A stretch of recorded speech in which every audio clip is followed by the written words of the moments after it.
کیا آپ نے کبھی سوچا ہے اگر ہوا آپ کے حکم سے چلے، اگر جنات آپ کے سامنے سر جھکائیں،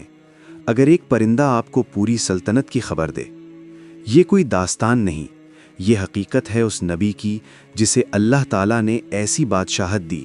جس کی مثال قیامت تک نہیں ملے گی۔ آج ہم جانیں گے کیسے ایک چیونٹی کی آواز نے ایک عظیم لشکر کو روک دیا،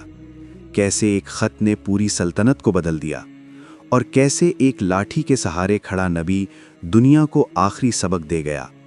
یہ ہے عظیم واقعہ سلیمان علیہ السلام کا۔ بنی اسرائیل کے عادل بادشاہ اور اللہ کے نبی حضرت داؤد کی عدالت سجی ہوئی تھی۔ لوگ اپنے مقدمات لے کر حاضر تھے اور ان کے پہلو میں ان کے بیٹے حضرت سلیمان موجود تھے کہ اسی دوران دو آدمی ایک جھگڑا لے کر آئے۔ معاملہ یہ تھا کہ ایک شخص کی بکریاں رات کے وقت دوسرے شخص کی کھیتی میں گھس گئیں اور کھڑی فصل چر گئیں۔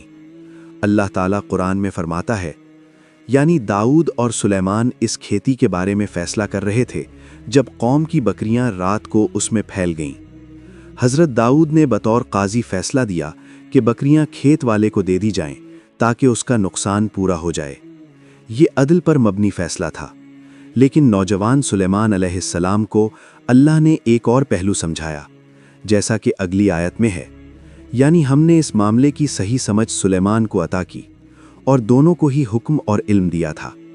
چنانچہ سلیمان علیہ السلام نے عرض کیا کہ بکریاں عارضی طور پر کھیت والے کو دے دی جائیں تاکہ وہ ان کے دودھ اور اون سے فائدہ اٹھائے، اور بکریوں کا مالک اس دوران کھیت کو دوبارہ آباد کرے۔ پھر جب کھیت اپنی اصل حالت میں آ جائے تو بکریاں واپس کر دی جائیں۔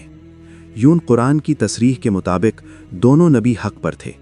مگر اس خاص معاملے کی گہری حکمت سلیمان علیہ السلام کو عطا ہوئی، اور یہ واقعہ اس بات کی روشن دلیل ہے کہ اصل فہم اور دانائی اللہ کی عطا ہے۔ جب اللہ کے نبی حضرت داؤد کا وصال ہوا تو اللہ تعالیٰ نے نبوت اور بادشاہت دونوں کا منصب ان کے بیٹے حضرت سلیمان کو عطا فرمایا، جیسا کہ قرآن میں صاف ارشاد ہے، وَوَرِثَ سُلَيْمَانُ داؤد، یعنی سلیمان داؤد کے وارث ہوئے، اور بادشاہ بننے کے بعد سب سے پہلے انہوں نے اللہ کی نعمتوں کا اعلان کیا اور فرمایا، اے لوگو، ہمیں پرندوں کی بولی سکھائی گئی ہے اور ہمیں ہر چیز میں سے عطا کیا گیا ہے، بے شک یہ کھلا فضل ہے۔ یوں انہوں نے اپنی سلطنت کا آغاز غرور سے نہیں بلکہ شکر اور اعلان نعمت سے کیا۔ پھر آہستہ آہستہ اللہ نے ان کی حکومت کو وسعت دی، لشکر ترتیب دیے گئے جن میں انسان، جنات اور پرندے شامل تھے،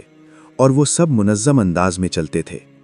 اس کے بعد حضرت سلیمان علیہ السلام نے اپنے رب سے دعا کی کہ انہیں ایسی بادشاہت عطا ہو جو کسی اور کی نہ ہو، تو اللہ تعالیٰ نے ان کی دعا قبول فرمائی اور سب سے پہلے ہوا کو ان کے تابع کر دیا، جیسا کہ قرآن میں فرماتا ہے، فَسَخَّرْنَا لَهُ الرِّيحَ، یعنی ہم نے ہوا کو ان کے لیے مسخر کر دیا جو ان کے حکم سے نرمی کے ساتھ چلتی تھی۔ وہ جہاں چاہتے صبح سے شام تک مہینوں کا سفر طے کر لیتے۔ جب اللہ تعالیٰ نے حضرت سلیمان کی دعا قبول فرمائی اور انہیں ایسی بے مثال بادشاہت عطا کی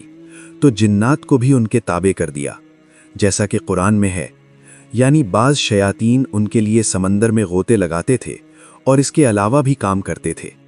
اور سورت سبا میں فرمایا کہ وہ ان کے لیے اونچے اونچے محلات، مضبوط قلعے، بڑے حوض جیسے برتن اور بھاری دیگیں بناتے تھے۔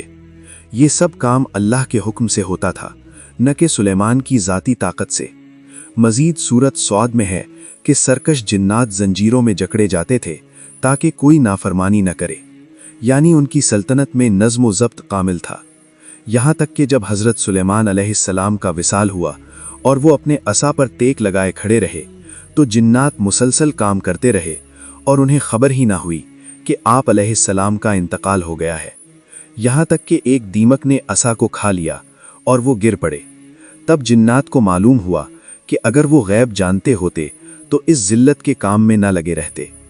یوں قرآن واضح کر دیتا ہے کہ جنات ان کے تابع ضرور تھے مگر علم غیب نہیں رکھتے تھے، اور ساری طاقت اور اختیار دراصل اللہ ہی کی عطا اور اس کے حکم کے تابع تھا۔ پھر ایک دن ایک چھوٹی چیونٹی جو اپنے چھوٹے راستے میں خطرہ محسوس کر رہی تھی، باقی چیونٹیوں کو خبردار کیا، اے چیونٹیوں، سلیمان اور ان کا لشکر ہمارے پاس آ رہے ہیں،